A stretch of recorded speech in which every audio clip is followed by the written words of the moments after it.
Жаңалықтарымызды жалғастырамыз. 4 маусым мемлекеттік рәміздер күні атаулы датаға орай бүгін Сақтаған Бәйішев атындағы облыстық әмбебап ғылыми кітапханада мемлекеттік рәміздер ұлттық құндылық тақырыбында патриоттық кеш өтті. Мемлекеттік рәміздердің маңыздылығын жастарға насихаттап, қастерлеп құрметтеуге бағытталған шараға облыстық әділет департаментінің мамандары, Қазақстан Республикасының ұлттық ұланының 66-55 әскери бөлімінің сарбаздары, сондай-ақ Құдайберген Жұбанов атындағы Ақтөбе өңірлік университетінің жоғары колледж студенттері қатысты. Рәміздер мемлекеттің басты құжаты деп айтсақ қателеспеген боламыз.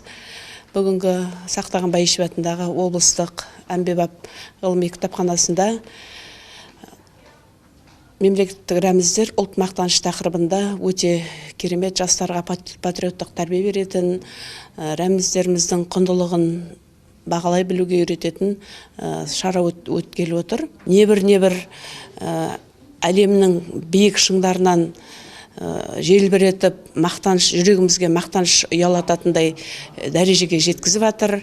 Оның бәрі ең бірінші жастарымыздың, мемлекетіміздің елін сүйгендігі, отанын сүйгендігі және осы елдің алдында адал қызмет етуі, оған деген жауапкершілігінің биіктігін деп сенемін.